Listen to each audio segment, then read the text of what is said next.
We are live. Welcome back to the Beat the Bookie Podcast, sponsored by bettor.com. I am AlanSeslowsky, host of the show, but I'm here with the star of the show, my friend John Alesia, a.k.a. Statsational. How you doing, John? Doing well, man. A little holiday weekend for those watching live. Yeah, no, this is we're doing this live July 5th. We're going to put this out. It's been about a month since we did a podcast, but we thought it was time to start coming back on the regular, that now we can see the light of day a little bit. Who knows what's going to happen, but the mainstream sports are coming back. We know that some of the, like golf still has been back, MMA betting has been gone, sports betting has been going on over at bettormy.com, but with baseball and basketball coming back, I fully expect there to be a renewed interest in sports gambling. Yeah, obviously, there's a lot of people itching right now. I mean, in all aspects of life, we're looking to get back to some sort of normal, whatever that's going to be. And sports are certainly going to be at the forefront for a lot of people. It's a great outlet. Obviously, most people listening to this are more of hobbyists when it comes to gambling, but we have certainly, if you're watching this podcast, you're probably a little bit smarter than the average sports bettor, and you're probably a little bit more into sports betting and getting better at it than the average sports bettor. So you're ahead of the game. But yeah, I mean, it's such a big release and hobby for so many people, sports, and then of course betting on the sports, that it'd be nice to get that back, have a little bit of sanity back in our lives. Okay, so just personally, which sport do you find it to be more profitable for your strategies and tips? I mean, of the big two coming back, baseball or basketball, or does it, you make no difference between the two? Like, which one are you most looking forward to getting some action in? Yeah, from a betting standpoint, it's pretty indistinguishable. Actually, over on the DFS side, the NBA has been probably the bread and butter sport. So that losing NBA has been a hit to the wallet so far. But yeah, I'm really looking forward from a gambling standpoint to get both of those sports back. The good thing here, if you want to take a positive out of what has happened, is it's given people, and I'm hoping that you guys listening to this now had the chance to maybe find some other sports that you didn't necessarily bet on in the past. Golf's been back now for about a month. You've had soccer coming back here in the last few weeks over in Europe. You had the Bundesliga, now English Premier League is back. And even before that, you had some of the lesser leagues like in Russia and Austria, things like that. So there have been some opportunities. I mean, we were playing table tennis back when this first started. So, I mean, there's been things where if you're interested and what I always liked about sports betting was it's sort of like a puzzle and you're putting the pieces together.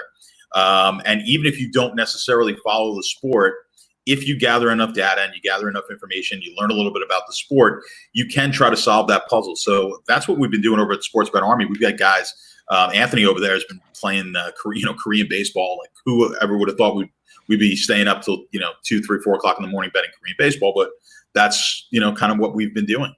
There's an old joke. It's that you're a degenerate gambler or you're an irresponsible gambler if you're betting on Hawaii, meaning like the last game of the day where you're trying to earn your money back. So there's been a lot of Gonzaga bets in college basketball that I had a lot writing back in the more degenerate days. Now when I'm much more focused, and listen, if you have a bad day, you have a bad day, and you can't try to bail yourself out, but.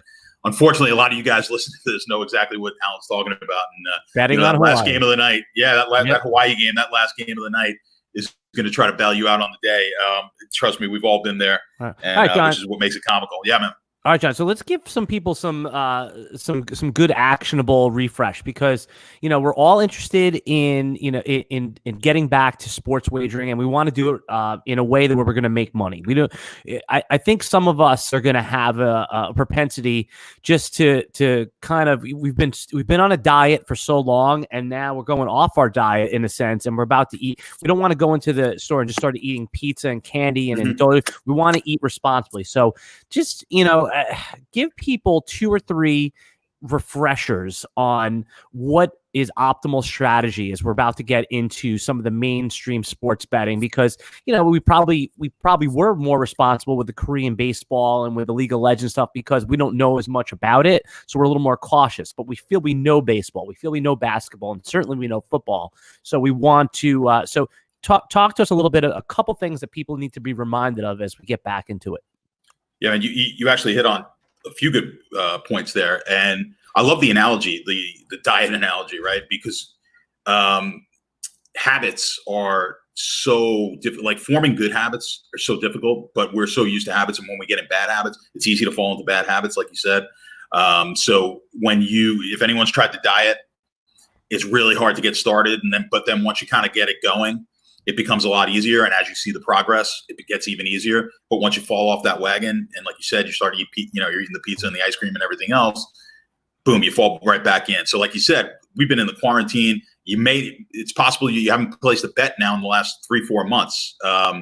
So it's real easy if you were getting yourself disciplined to now find yourself undisciplined coming into these the new seasons here, or the extended season here, I guess, on the NBA. But what I would suggest here now, and what I really have to do myself, is go back to the basics. So the first thing we always talk about is your bankroll. So I want everyone to just establish what your bankroll is. I've had articles on this, and I think we've even had podcasts on this, so I don't want to get too detailed about bankroll management, but figure out what your bankroll is. And then I always advise somewhere between 1 or 2%. If it's a relatively small bankroll, $100 to $1,000, maybe you want to up that to closer to 5%. But that's my unit size. Okay, so if you come over to Sports Bet Army, we always give you plays in unit sizes. Typically, they're going to be about one unit per game. And then let me ask you that. So say someone's bankroll. So say somebody arbitrarily said, okay, you know what? Baseball and basketball's coming back. I'm going to use $1,000. That's so if your bankroll's less than that, no, we're just using $1,000 as the. So for this weird season, this 60-day season for baseball, this 2-month playoff, I'm not going to lose more than $1,000. So what is one unit when you talk about $1,000 bankroll? Yeah, it depends on how risky you want to be, but I would be somewhere in between $25 to $50 a unit.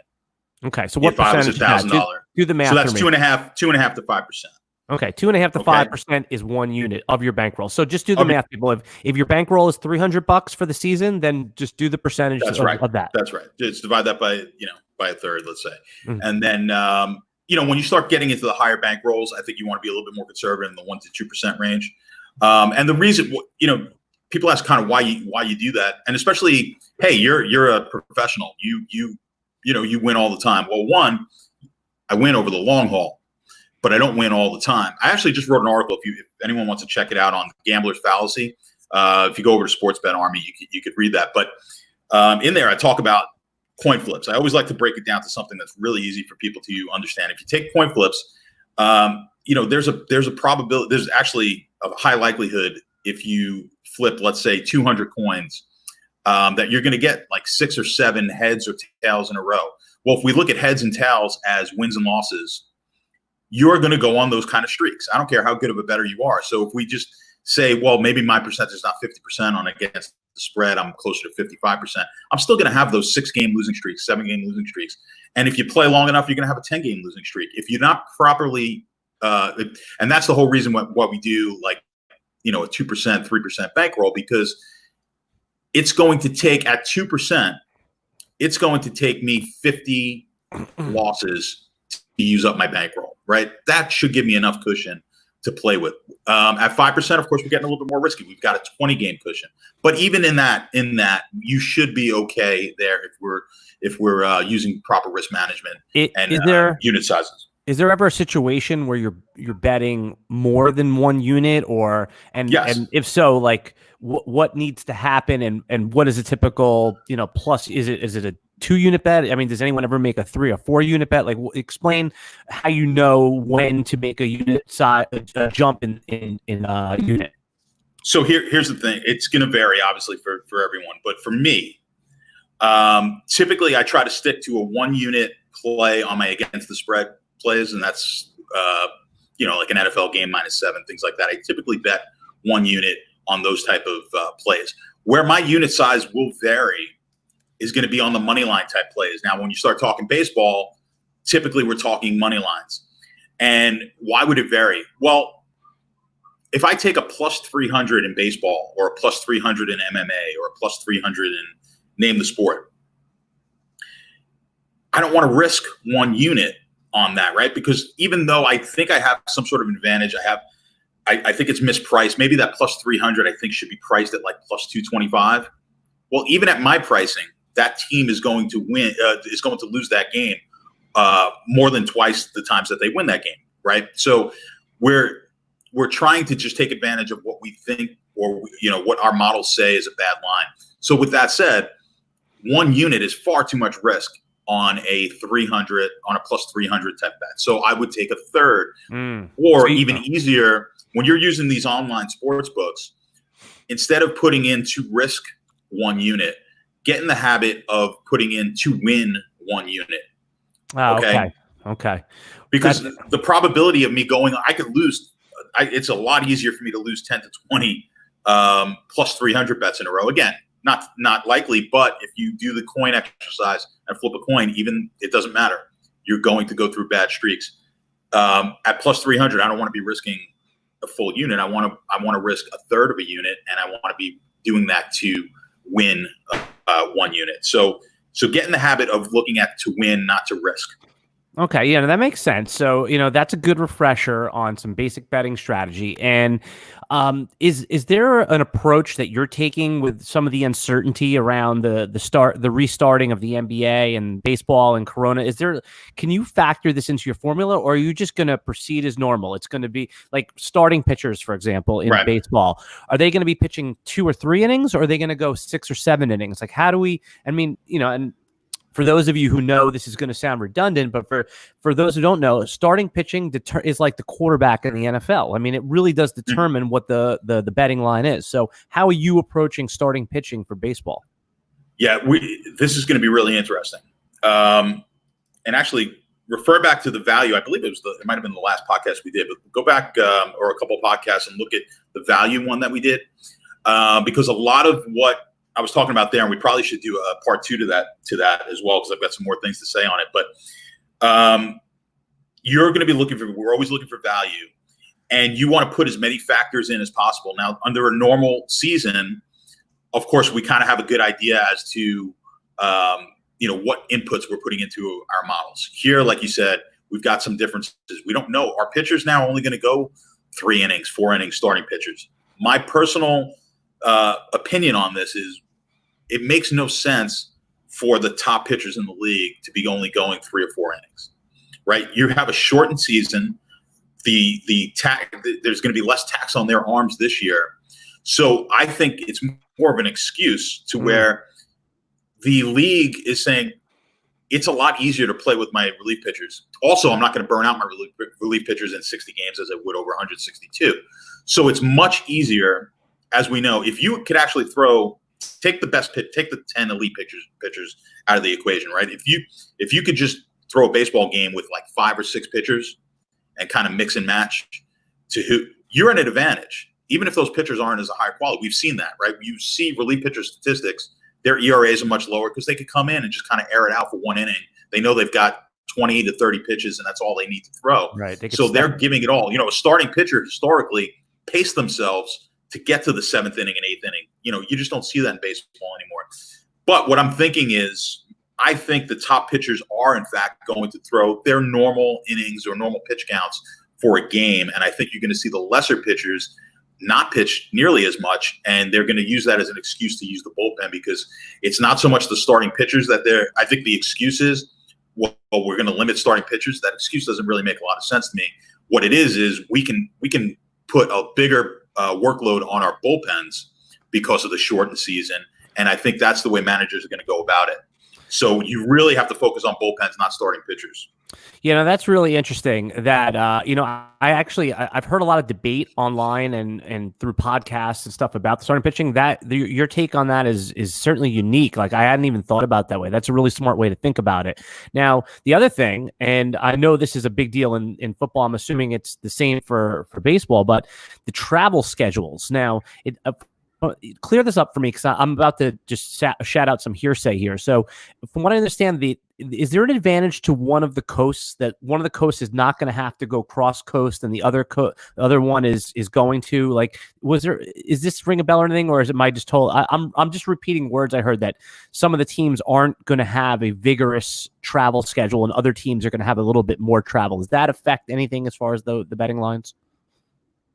Okay. Well, I only you broke up for a second on me, and I did, only because I'm remote. But I do believe I caught the gist. I caught the gist of what you were saying there. Yeah, travel schedule. Yes. Okay.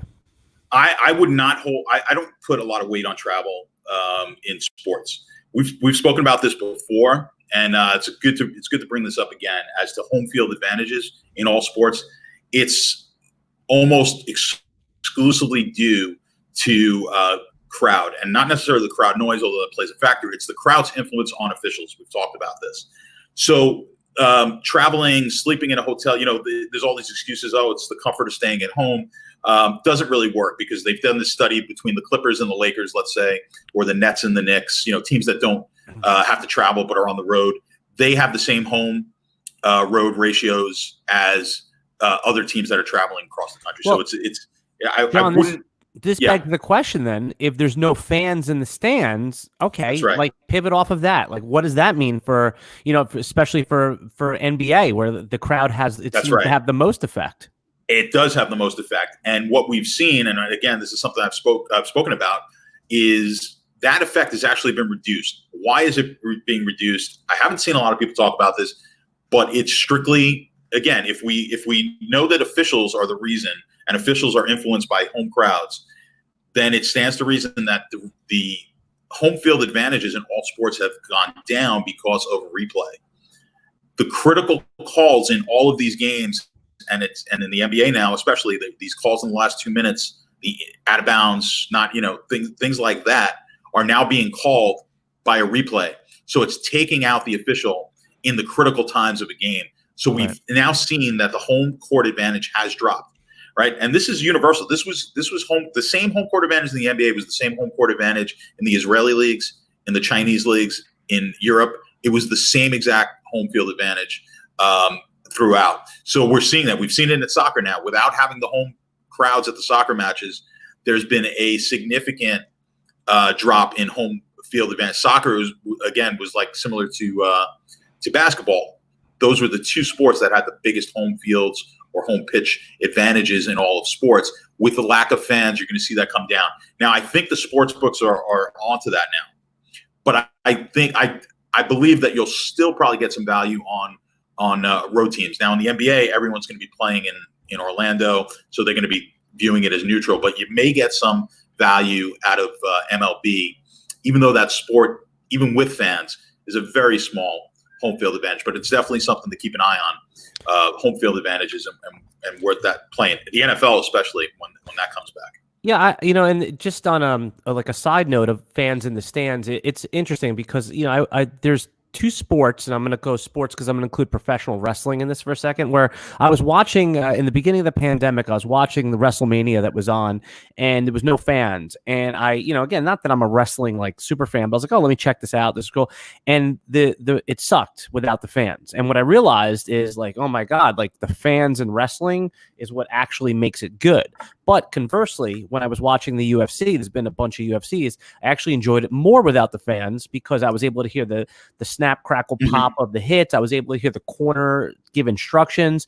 And it occurred to me that the reason I enjoyed, because one's a real sport and one's just like a Broadway show. That's right. That's right. So I'm wondering I think I might like NBA, because I want to hear the guys talk trash. I want to hear the guys like say, set that screen, set that, all those different things in NBA. But I'm a little dubious of how how it'll be for NFL and for MLB. Just from a consumption standpoint, and just pivoting off betting for a second, do you have any inkling how it might be? Well, I guess as an experience one, and for the players too, without fans.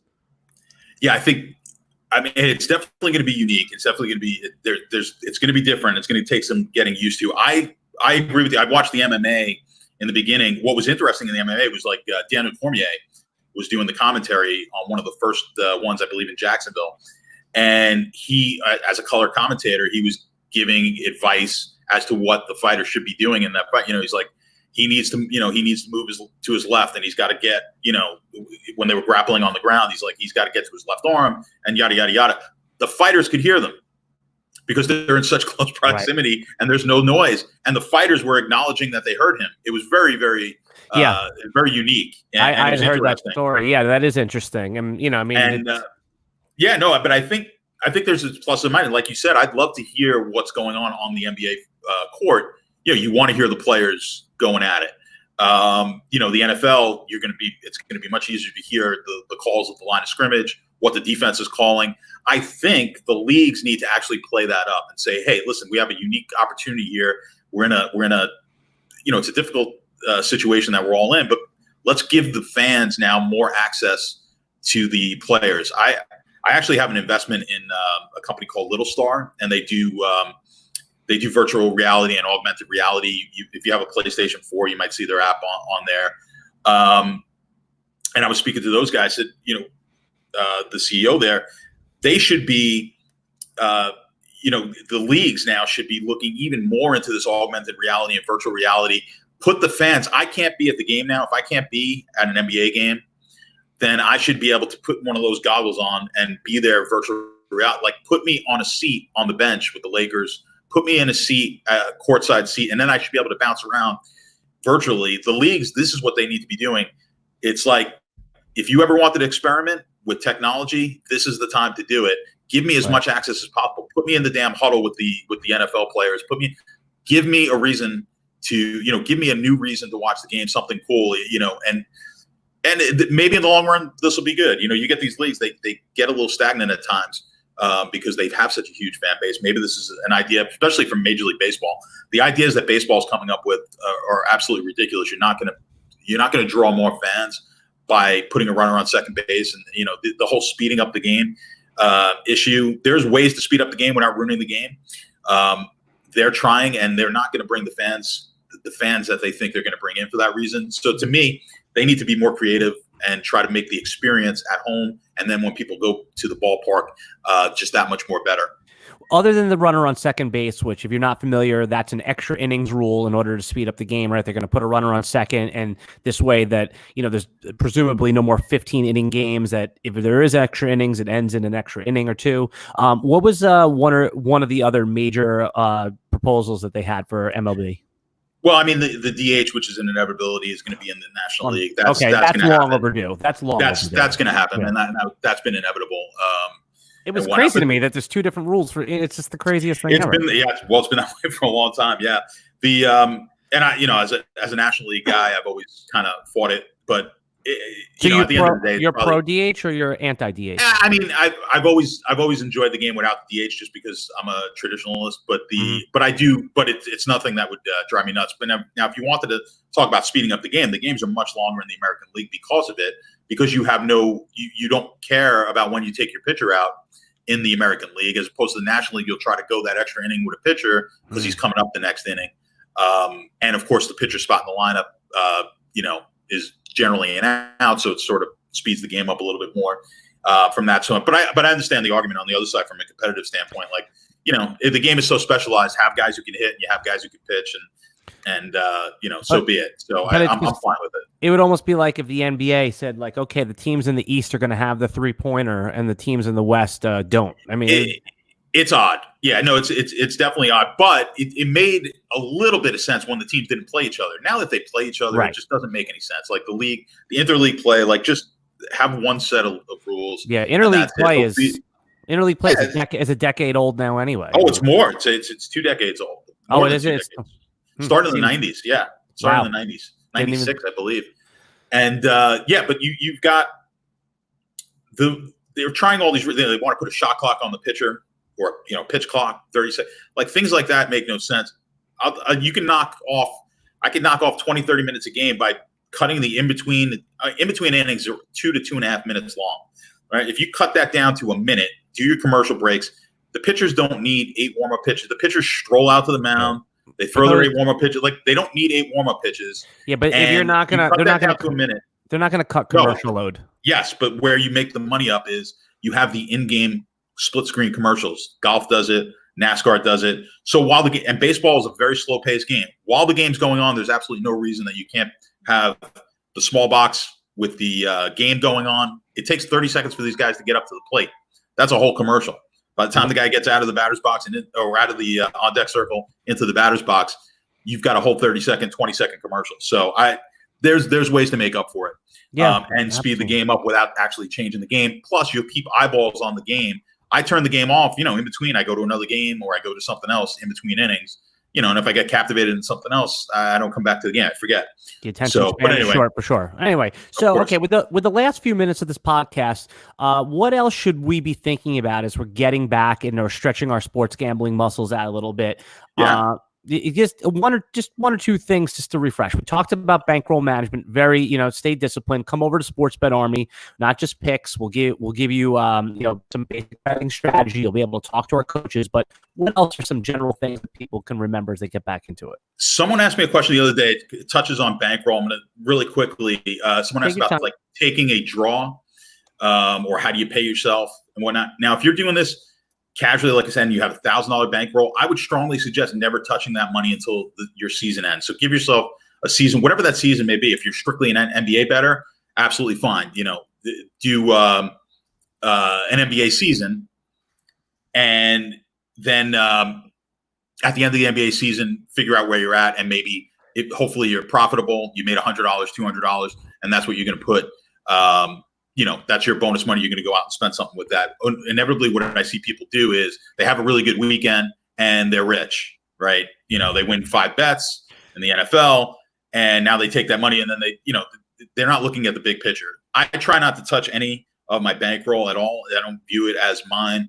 And then I'll take every few weeks. We're talking about a larger scale here, but I'd say for the smaller person, I would do a yearly or semi-yearly, give myself a little bonus. So I would never want to dip below what my bankroll is. If I had $1,000 bankroll, just don't dip below it. And if you're lucky enough to get it to 2,000, one of two options. You want to continue to be a $1,000 bankroll guy, by all means.